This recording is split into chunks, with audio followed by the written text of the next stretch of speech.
Welcome to Beard Zero Fishing. I'm your host, Beard Zero. So today I come to you from the gorgeous Lampasas River. It's as fitting a place as any to start my story as I begin. So, more or less, is this show only about microfishing? No, absolutely not. Microfishing is something that I just do in the off season, from bass season. I'm primarily a bass fisherman and crappie fisherman. But during the off season, when conditions become difficult to shore fish at the big lake, here is where I end up. So here's where things got a little bit complicated while filming today's episode, but we'll get to that a little bit later. For now, that guy you see in front of you, yep, that's me, Zero. Why am I here? Well, I'm glad you asked. It all started when I was a little boy. I was fascinated with the water, especially when I first started to catch fish. I just couldn't get enough of it.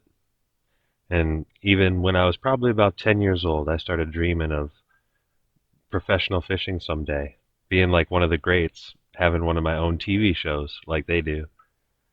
That was just the dream. So, more or less, if you're watching this now, thank you. You're a part of fulfilling my dream, just having my show out here. There we go. Not bad for just a few minutes of fishing.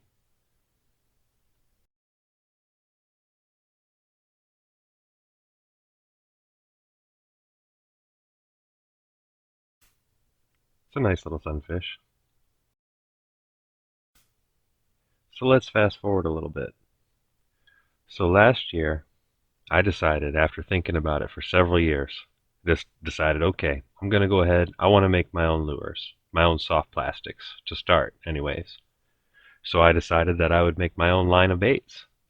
So I had to come up with a name for this line of baits. And I was tossing around a bunch of different names, and finally I just got with one that stuck. It was Beard Zero. And does Beard Zero represent me as saying, oh, hey, I'm a big macho man? No, not exactly. The beard part just represents that I'm a human. Humans have beards, not animals. Although some people say animals do, or a lot of animals are named for having a beard, like the bearded dragon. But sorry, scales don't count as a beard. A turkey, they say it has a beard. No, it just has some really crazy chest hair, but not really a beard. A beard, the definition of a beard is just hair on the lower chin and cheek portions of the face. So, by definition, humans are the ones that have beards, not animals. Then zero is just an absolute number, an absolute starting point. When you go to summer camp, it's day zero. When you start anything, it's day zero. If you're on a new exercise routine, anything, you start with day zero. So, zero is where it starts with me.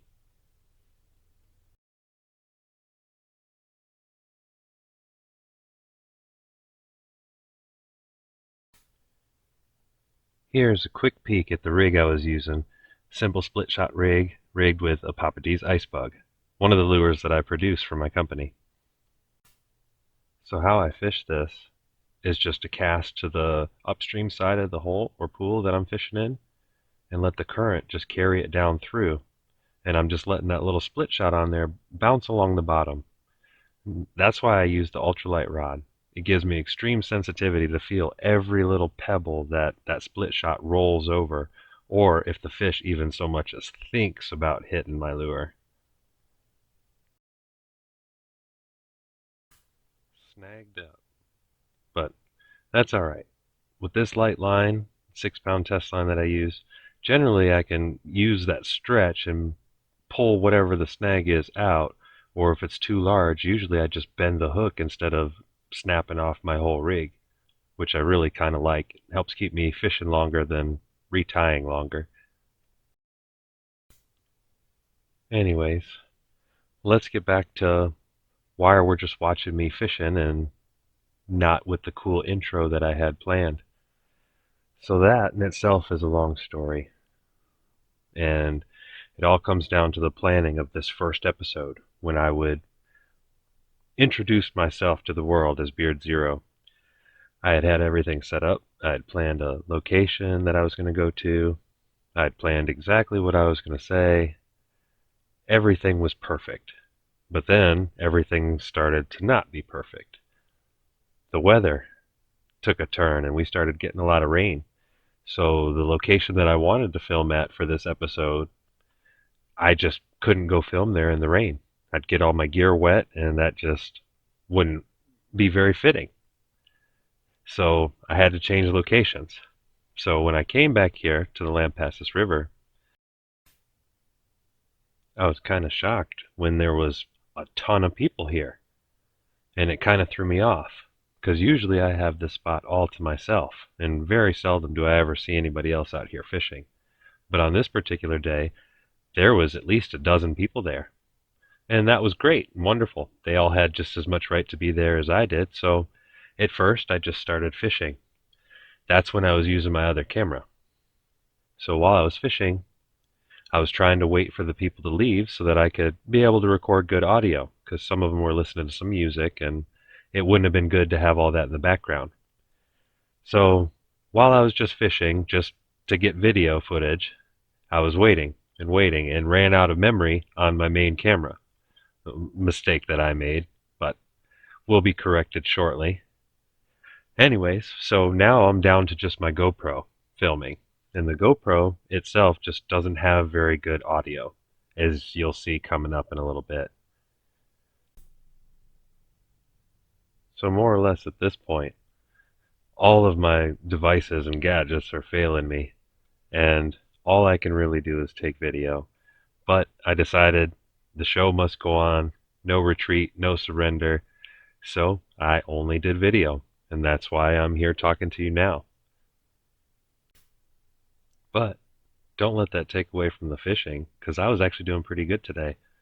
I usually only catch about one, maybe two fish out of each little hole that I fish in, but today I'd already caught 4 or 5 that weren't even on camera, and that's why I decided to set the camera back up.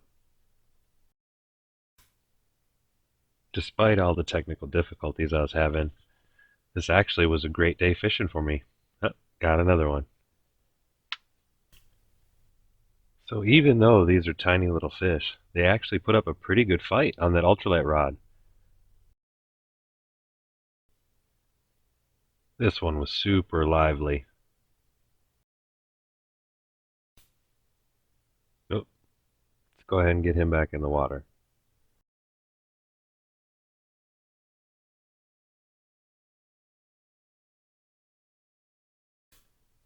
Okay, so let's get back to the lure of choice that I'm using today, the Papa D's Ice Bug. This is something that I actually created to fish back up north for ice fishing. It represents the waxworm almost perfectly. And what it does for me is it really allows me to just fish and keep fishing without having to stop and rebait and put a new waxworm on every time. But I kind of found out, oh, hey, works down here in Texas as well in these streams. They love it. So I've been using it. It works very well. As for the rest of the soft plastics that I make, well, that's what I'll be bringing to you in content over time.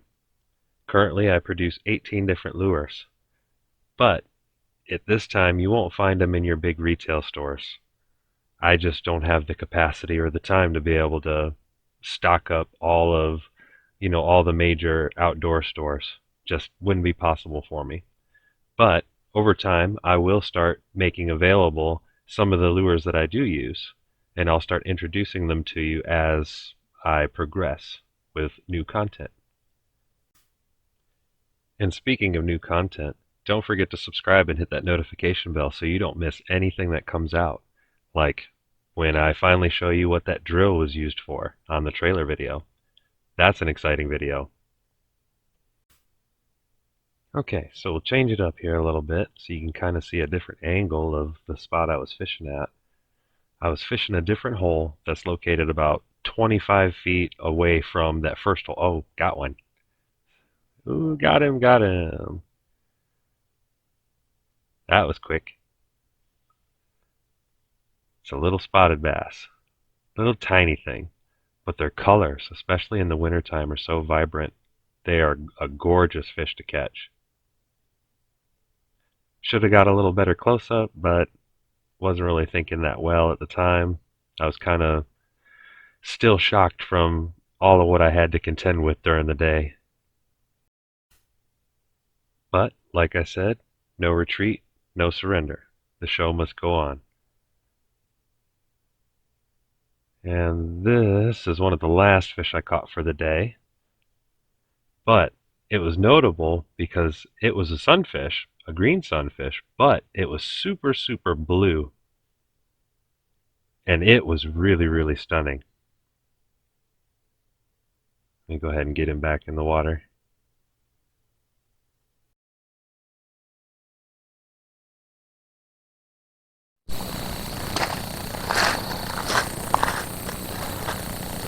Okay, so the day is almost over. It's almost time for me to say goodbye to the Lampasas River for a little while, but only for a little while. Thank you so much for watching today, and I'll catch you next time.